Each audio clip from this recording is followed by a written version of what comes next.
So guys, after 4 years ng pagkabili ko sa kanya sa Amazon, ngayon ko lang magagamit itong Astro AI 100 PSI portable air compressor.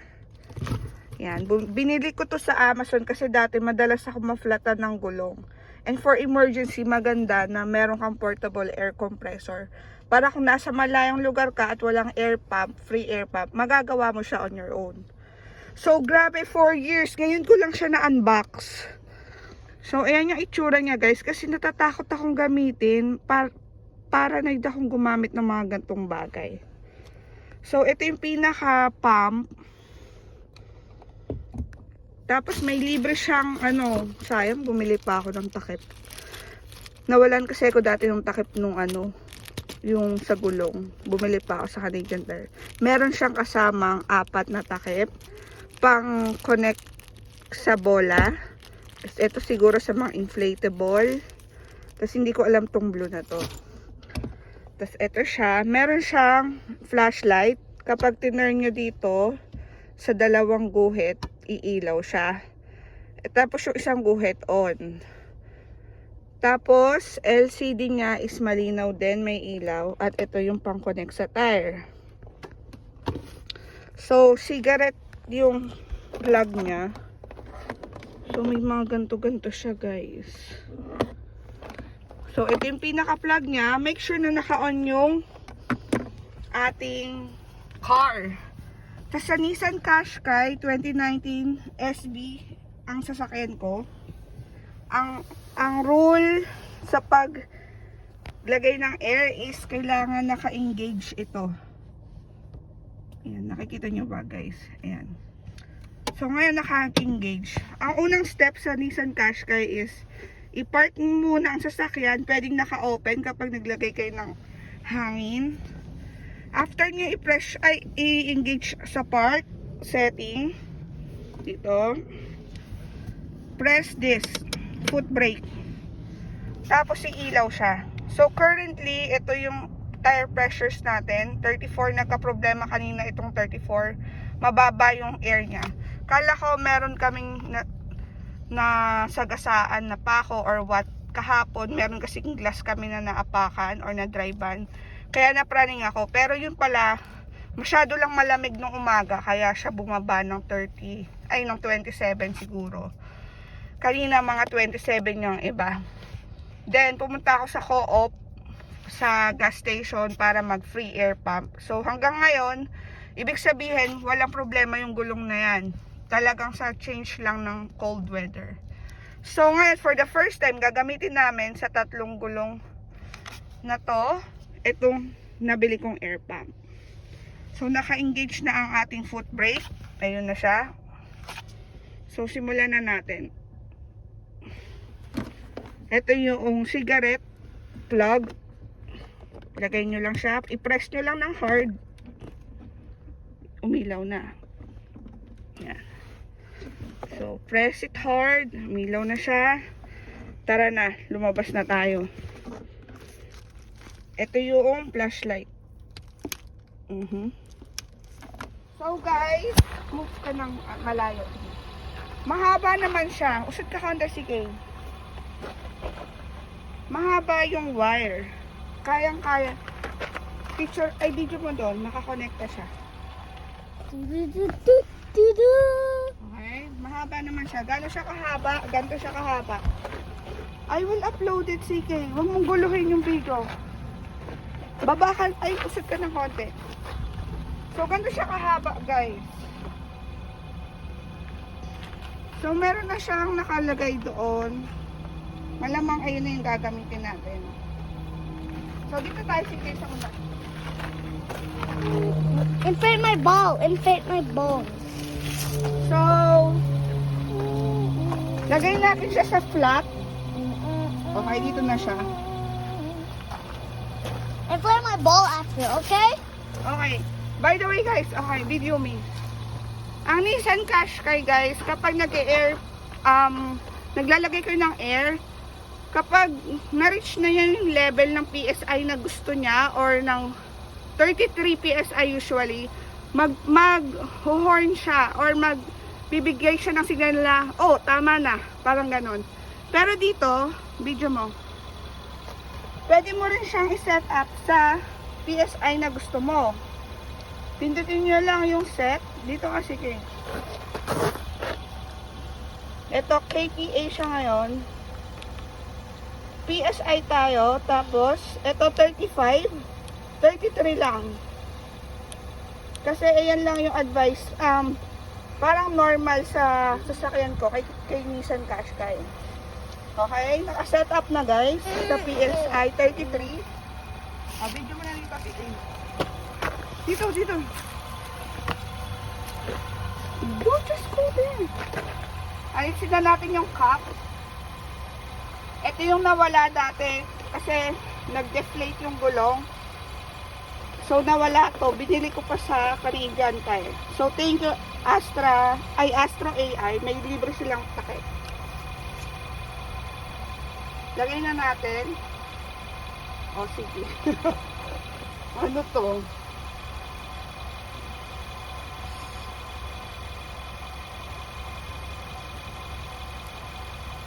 Wala. Ito na nga ba sinasabi ko, hindi ko alam. Pause mo muna.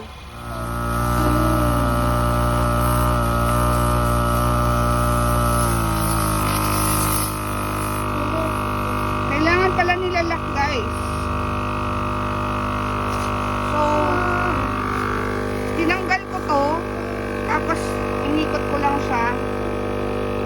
So, tumatakbo na.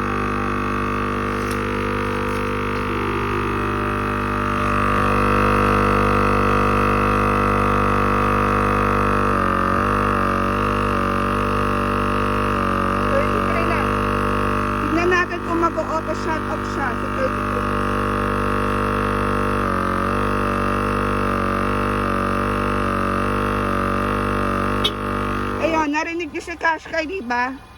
So, ibig sabihin, na-reach na ni Qashqai yung normal na tire pressure. At saktong-sakto, nag-33 siya dito.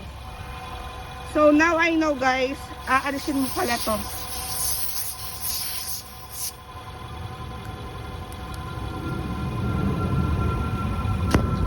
So, ibalik na natin yung cup.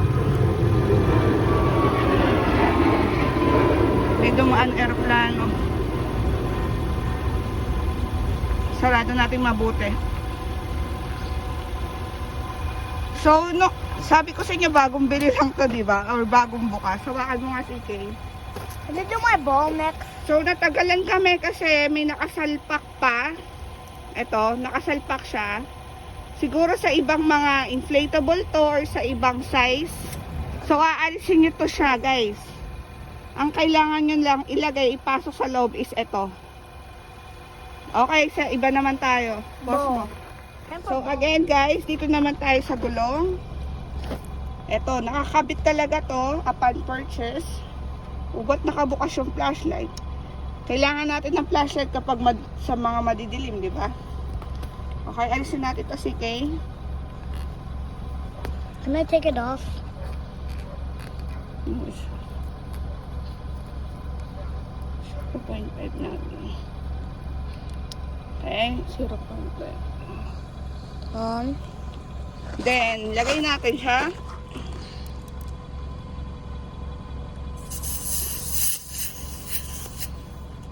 Narinig niyo yan, di ba? Tapos pwede na nating bitawan once nakasalpak na siya dyan. Okay, set din natin sa PSI 33. Okay, set. Start na natin. So, currently, nabasa niya kung ano yung tire pressure natin. Sa kotse ko is 27, but dito is 28. May konting variance lang. So, press mo to. Press what? This. Ito yung press natin.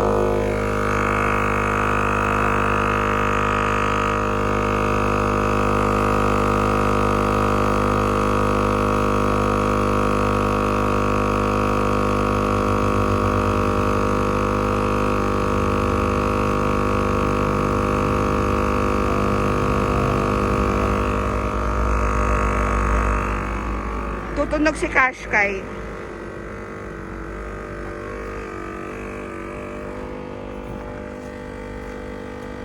Nagbiblink siya pala kapag ano. Ayun, narinig niya tumunog na si Cash.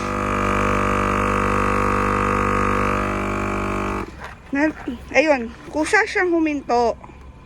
So, aantayin niyo siyang mag-automatic shut off. Nagbiblink pala si Kashkai kapag naglalagay ng air. Okay? Okay, last one. You put this first. Then, it will be locked. And then, hey, it's not blinking. Okay, no, do this first. It's not blinking. Okay, the tire pressure is 27 psi.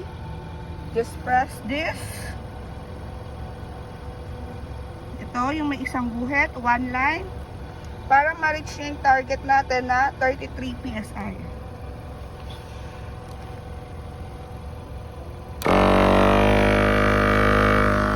Leave it there. Ayun o, nagbiblink siya guys. Ngayon ko lang nalaman na nagbiblink siya kapag nilalagyan ng hangin yung gulong.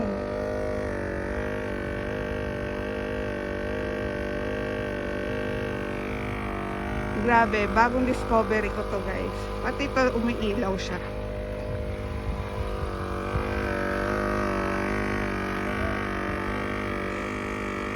Ayun no, mega blink siya dun oh.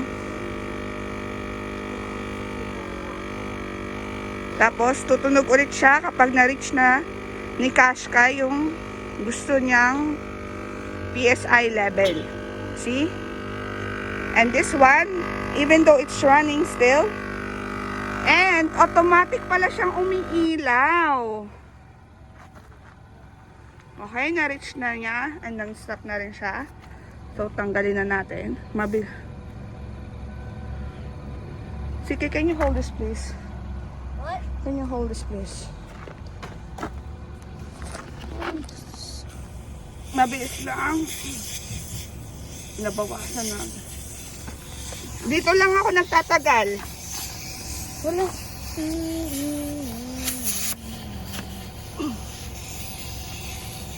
Oh, bad trip. Hindi ko alam paano tanggalin.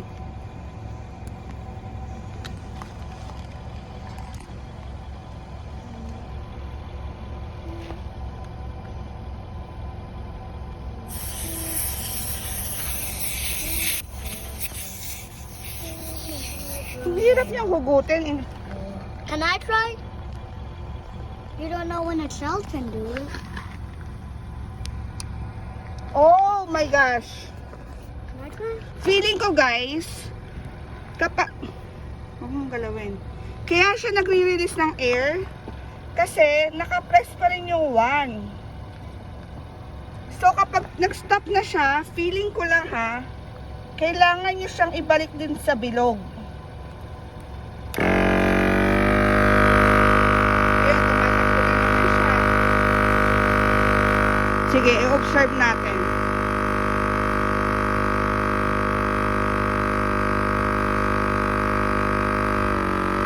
So, kailangan lang tumunog ni Kashkai. Kasi 33 na. Okay, tumunog na siya. And let's wait until this stops. Kasi nababother ako, pag inaalis ko, natataranta ako kasi nagre-release ng air. So, automatic siyang umiilaw. Try natin siyang ibalik sa 0. Okay, namatay na ilaw. Nagre-release pa rin siya ng air. So, bilisan nyo na lang guys. Ayun, hindi na.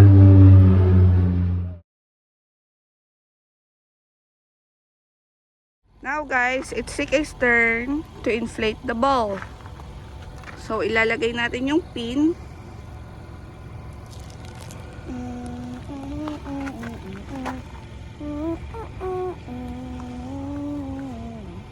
Is it inserted? Let's check. Hold this please.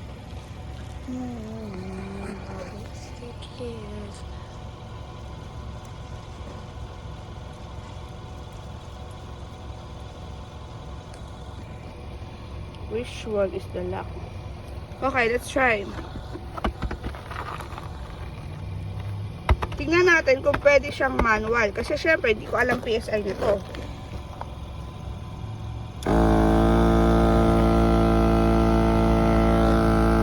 Tell me if it's hard na.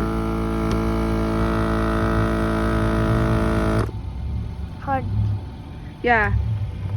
9 PSI lang. Gawin natin 17.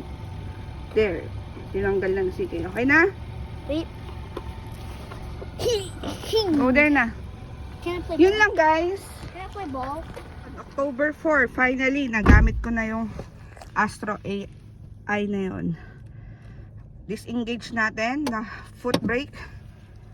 Yun! Saktong-sakto yung ano, yung nasa likod, 33, left, 32,